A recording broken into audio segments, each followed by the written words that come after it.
Hello, everybody. Welcome to another episode of the African Five-A-Side podcast. Today, I'm joined by a very, very special guest, one of my favorite people that covers African football. His name is Amine El Amri. He's a journalist with Le Matin in Morocco, and you can find his coverage on Twitter. And I'm going to be linking his profile below. Amine, thanks for joining me. Hi, Maher. Good evening. Can't Good wait evening. for the Afcon, Same here, same here. And the way we're doing these previews, we're breaking it down into five parts. Part number one is I'm calling it State of the Union, which is basically what is the general atmosphere with this Moroccan national team.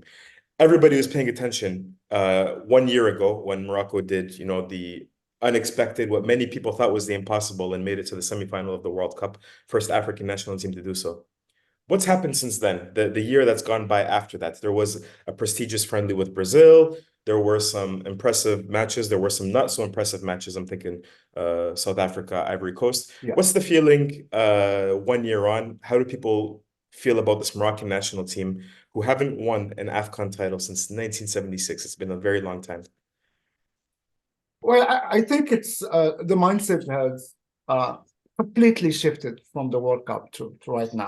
It was all joy and happiness and accolades and stuff, but now it's more and more pressure. And I think it's not really unusual when it regards the Afcon. It's always like that. We come from high hopes. We come from favorites, auto-proclaimed favorite, and then a couple of weeks before the Afcon, we start to sense the pressure. Everybody is just like that, and I can guarantee you that the players, the coaches, even at the top level of the federation is always like that, and the fans feel that too. So I think what happened after the World Cup is that we had something like 3 or 4 months where we were still up on the clouds, we were still living what happened, we're still realizing. I know personally I needed a couple of weeks to just realize what had happened in Qatar, because it was so much in so little time that it was humanly impossible to just assess the situation and know what we did. And what happened after the Brazil game, which was another layer of unprecedented into this team. And I think it was unproductive. If I had to choose, I wouldn't play Brazil at this time. It was kind of like a prolonged state of euphoria, which is very bad in football. And maybe you guys are the first example. When you try to extract this euphoria, you don't live the present. And that's very dangerous in football because it goes 1,000 kilometers per hour. So you have to keep up with the rhythm. And this showed a couple of months later with Cape Verde, nil-nil, which was something that was the first smack. Then the second smack was losing against South Africa. We tried to explain that and to find excuses and say, well, it's the end of the season. Players are not so motivated. We've had a group of 3 instead of group of 4, so we almost qualified before even playing. We played 2 games and we're almost qualified. So the motivation wasn't there, etc., etc.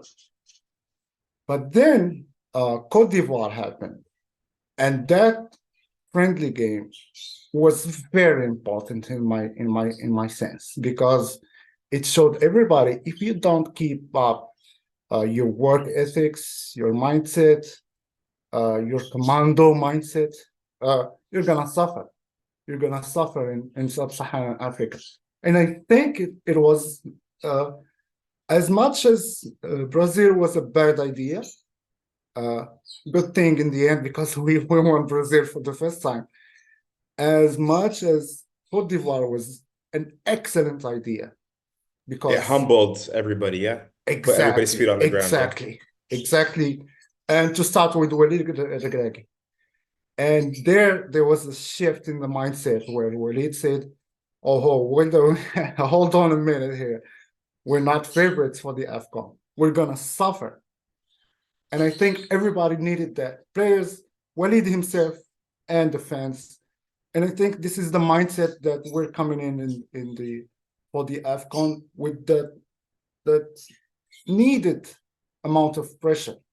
I think everybody needs pressure in the wake of such a great tournament.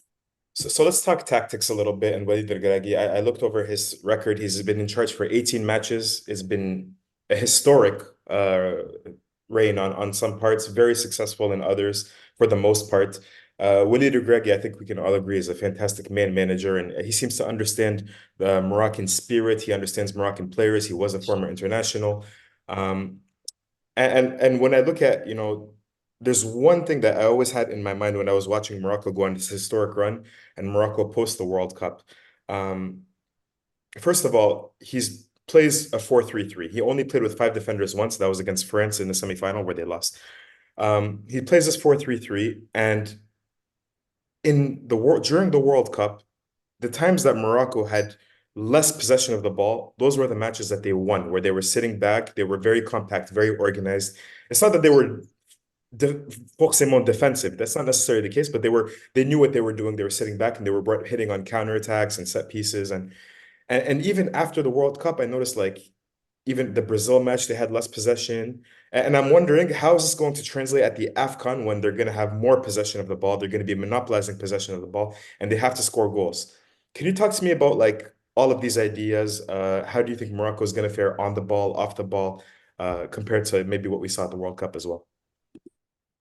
Well, actually, it's a 4-1-4-1 rather than a 4-3-3, and it shows because you've got the back line with Saiss, Agger, Hakimi, and Mazraoui, who was injured, and you've got Soufiane Amrabat right before them as a sentinel, and then you've got four players who are Unahi, Amlah, Ziyech, and Buffet. That was in the World Cup with Msiri as a head of the spear. But what happened is that it all depends on your backline form. And what happened is that since the World Cup, Saiss, for example, went to Saudi Arabia, he's got injured right before the game, just a couple of days ago. Agard is sick. I think he caused a cold or something. Mazraoui has got a muscular injury. I don't think he's gonna make it for the Afcon. Or if he does make it, he's not gonna play the first two games. So I think it's gonna be really a potential for trying to craft something into the tournament, and from game to game. What amazed me a little was that Regragui didn't try to try something else. Just try something else. Like we've been playing with the back four for I don't know how long, maybe as long as I remember the national team of Morocco. So what would have happened if we tried something like a back three or a back five, like you said against France? It worked. It kind of worked. What happened is that the form and the injuries and stuff were too much overwhelming in that context of a semifinal of a World Cup. But it kind of worked because France and Didier Deschamps was so clever that he didn't want the ball. He scored that first goal with Lucas Hernandez. You know what? Take the ball and let me see what we can do. We actually had to do something, and we did some offense. We controlled kind of the ball, but it was hard. It was hard because you played the world champions, the team that played the World Cup final, all seen against Argentina, what did it. So in the African Cup of Nations context, what happened is that you will play a lot of teams that will play in a false rhythm. Like RD Congo, DR Congo, they're expert in that false rhythm. So what happens is that you will have the intensity, you will have the engagement, but you will have no rhythm. So what happens is that you will definitely have to do the game, have to do the play. You will have to set everything up. What worries me again is that we didn't try a lot of set pieces, and which was paradoxal with what happened with Vahid, which was really bad to watch. Let's be honest, really bad team to watch, but it was solid, and we were very good in set pieces, corners, uh, free kicks from the flanks. They were very good. What happened is that I'm kind of bored by that 4-1-4-1, and kind of bored of the alternatives. What happened if we got a good marksman on Ziyech, Unahi, or Hakimi?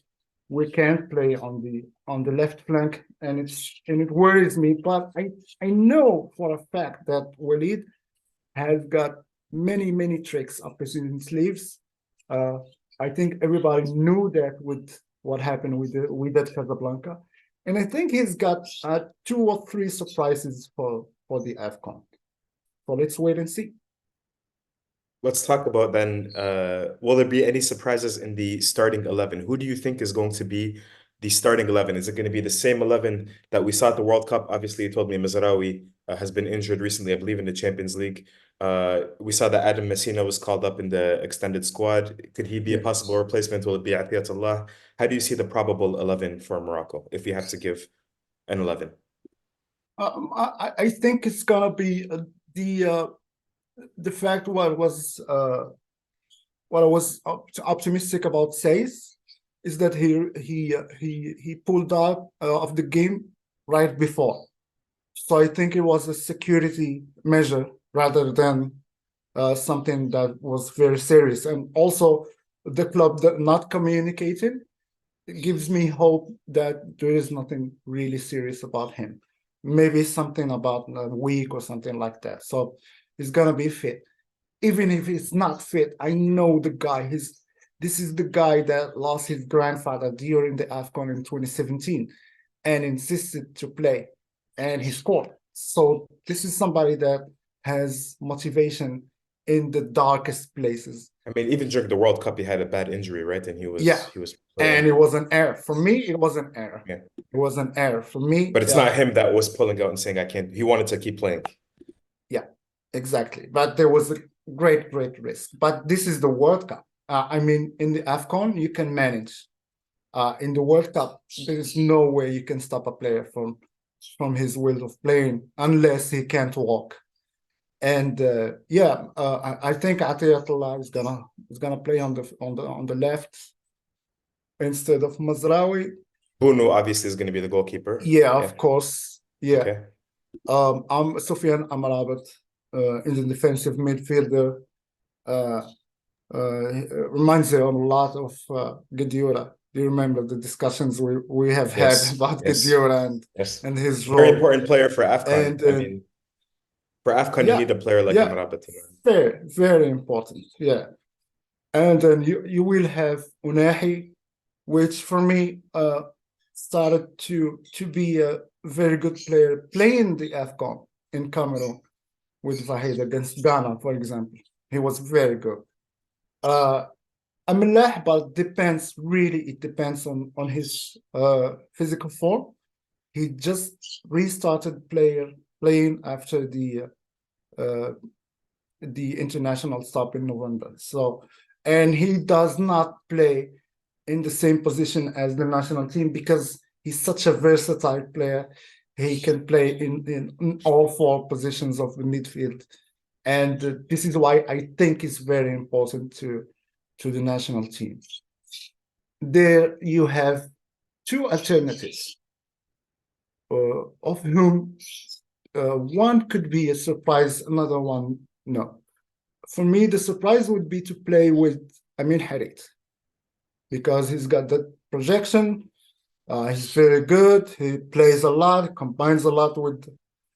But Amine Harit, if you don't have that technical striker, it's a shame, because he's gonna try to combine with him. And if you have got Misiri, who is more of a direct player who needs more, crosses, high crosses, etc., it's going to be a waste of time to play with Harit. So I think the more logical choice would be Bilal Khanous to play in that position, attacking midfield.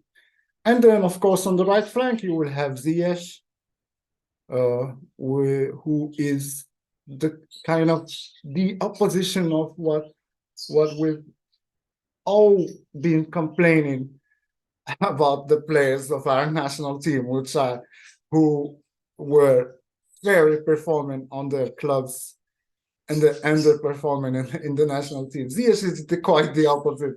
He's very good in the national team, underperforming in his clubs. And you've got Yusuf Nseri at the heart of the attack. And on the left, I think it's gonna be, because he's been doing so very well in the last games. I think Amine Adli has got a chance to start on the left flank. And in Bayern Leverkusen, he plays sometimes on the left flank. He gives a lot. Instead of Buffel, who is naturally playing on the left wing, but he's been injured for quite a lot of time. He restarted playing, but again, like you play in Qatar, intensity, it's not the same rhythm. So if you pick up your form, you're gonna have to need more and more time than, for example, compared to a player who plays in the top flights in Europe. When you start, even the first trainings with the group, you've got a whole lot of intensity than playing in Qatar, for example. So for me, it's going to be this.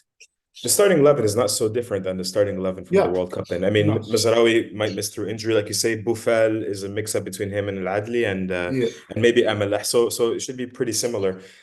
Just a quick note on a striker like En-Nesyri.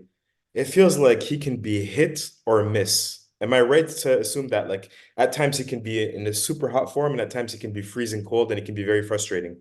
Is there an alternative to En-Nesyri? Do you feel confident going with him into a tournament? Now he has a lot of experience. He's been playing since 2017 in Afcons. Just a quick word about En-Nesyri, please.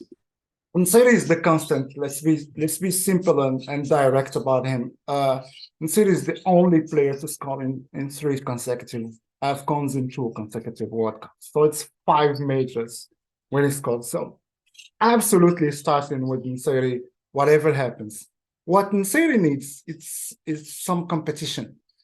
And he's got some competition, maybe for the first time in his career in the national team. So you've got Ayoub Kabi, who's pretty much close to the cut and could very well start a game in the group stage. And you've got Tarek Tissoudali, who is a whole different profile. He's more technical. Who missed the World Cup through injury, but he had a big role to play in qualifying Morocco to the World Cup. And he's back now. Even with La Gantoise, he's back. He's very good in the Conference League and the Jupiler League. So I think Tissoudali is gonna be an alternative for both En-Nesyri or Kabi, an alternative in the approach, in the philosophy of the game. But En-Nesyri is number one for me. Let's just take one tiny bit of his play, which is the defensive work. I would put En-Nesyri every day, because he's pressuring on the defenders, and it's very important. He's one of the most hardworking players on this team, but sometimes, like I said, he needs competition. Okay, very good. Almost finished now. Our last 2 sections of this podcast. Who's the star player? I think 3 years ago, it would have been an easy answer, and everybody said Ziyech. Ziyech is getting on in his career now. Achraf Hakimi has finished top 3 in African Player of the Year. I thought Yassine Bounou should have been top 3 in my opinion for African Footballer of the Year. Who's the star of this Moroccan national team in your opinion? In my opinion, it should be somebody like Unai. But he's very far from it. I mean, he's a very good player, very talented player. But you know, Maher, it's the Northern Africans. we've always been like that. The genius ones are pretty much always Have the flaws. worst, craziest ones, and the least productive ones. And this is what he needs. He needs to be productive. He needs to take this charge of being the star and assume it. The day he's gonna know that he's gonna be superstar. He's gonna be one of the best world players. This is what happened with so many players, but I can think of just one. It would be Adel Farad. He knew he was a star when he was over 30 years old. So I really don't want Unahi to be in this case because he's got everything to be a superstar. He just didn't find the way. So who is the star if Because it's not Unahi? I think it's Hakimi. Hakimi, yeah. Because in terms of regularity and playing at the top level for the last 5 or 6 years, nobody did that better than Hakim. Maybe Bruno, but Bruno also had some moments of doubts. But Hakimi has been doing this at the very top since 2017, 2018. So I think it's the start of this team. Can Morocco rely on him to come up in big moments? I remember, I think in Cameroon, I mean, some of those, it was a free kick, yeah, that he scored. And he at times, Twice. a right back is at times Yeah. carrying the team. Is he still capable of Yeah. doing that, as a star player? Yeah, I think he's even getting better because with Luis Enrique, he manages to go deep and to leave that right flank to somebody who is more capable of crossing.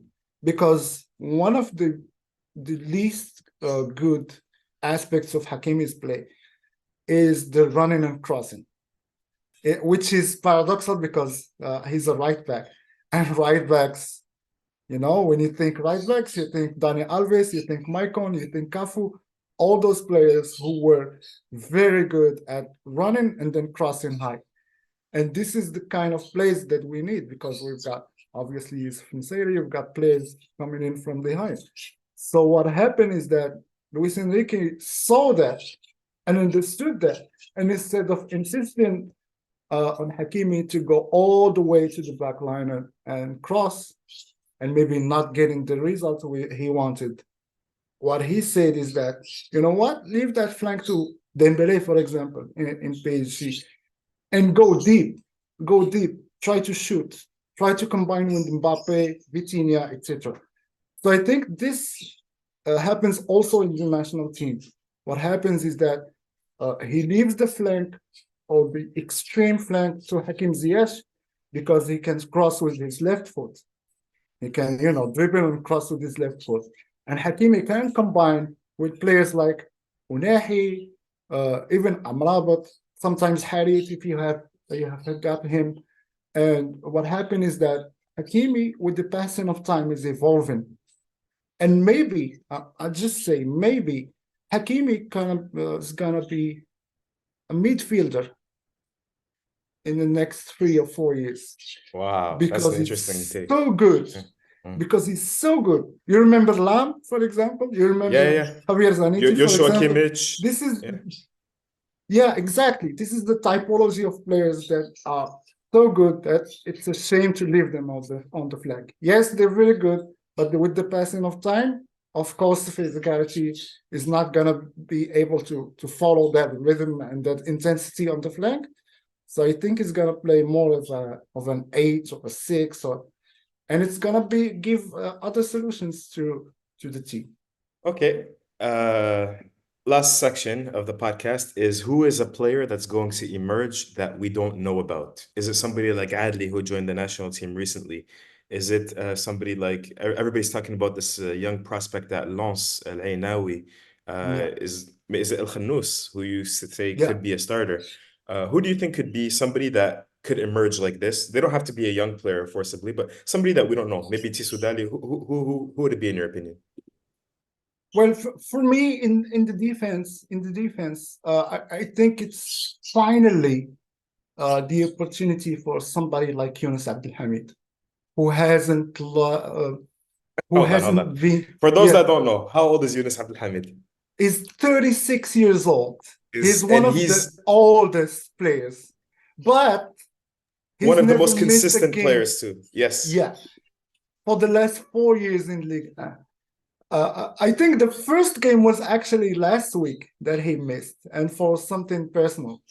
So for 4 years, he's been playing at Stade de Reims regularly, every time, and he's got uh, almost every time he's got the best notes of the game. He scores a So I lot of think it's important goals too from yeah, set yeah. pieces. So it's I think it's very fair for somebody like Yunus Abdelhamid to have an opportunity during this Afcon. The second one is Khanous. Absolutely right about that. The third one is maybe if he goes on the trip, Oussama El Azzouzi as a defensive midfielder at Bologna, who is very good. Why is he very good? Because he's different from Sofiane Amrabat because he carries the ball. Sofiane Amrabat will do an excellent job recuperating and playing with the simplest way. But Azzouzi is gonna come from behind and play and combine and shoot. And he's very good, and he's coached by Thiago Motta. This is something, when you're coached by somebody who has been a star in your position, it's always very good. And these And are all then, names that, sorry to cut you off, are names that we could see in the new maybe Moroccan generation. Names like yeah, Al-Azzouzi, Khanous, Bouchouari, Zelzouli, Al-Ainaoui, like yeah, Emir Richardson. There's yeah, a really talented crop of young players that are ready to take the mantle in the coming years. Yeah. yeah, exactly. And I think maybe it's my dilemma is that Yeah. I When want to to make see this a transition? successful You want to see it national now? team. Yeah. Yeah. Yeah. I want them to succeed with the national team. I want the national team to succeed in Cote d'Ivoire. But then again, I know in Morocco we say harko, which is torch him, is when you play a younger player, a very young player, when you have so much at stake. And sometimes you're gonna burn this player, like we say in Morocco. So I want them to play, but at the same time, I don't want them to face the pressure and face the scrutiny because we have maybe the best fans when it's all going well, not maybe the worst fans when it goes south. And I don't want them to be exposed to that because for me, what's more important is not the Afcon in Cote d'Ivoire. Okay, let's be very good there. Let's show what we can do. Maybe try to reach the final. But for me, the most important is 2025 in Yeah. Morocco. That's Daruri. Morocco has to win It that. has to It's be, yeah. you have to be ready in every aspect. Organizational, team, sporting, fans, everything. Okay. And before we leave, if you had to make a prediction, do you think Morocco is going to make it to the final four? Maybe the quarterfinals? What do you think is the realistic expectation, your objective analysis for this team?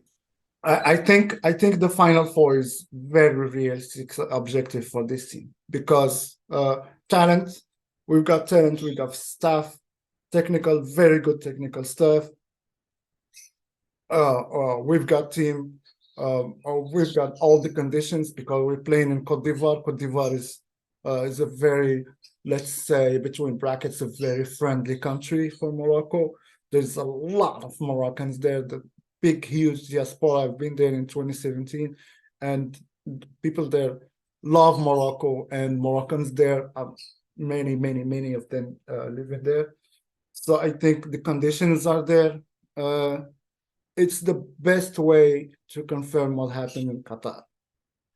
But then again, I know for a fact that it's going to be very hard, especially when in that group, even if you go first, you have absolutely to have somebody like Tunisia or Egypt starting the last 16 or even in the quarterfinal.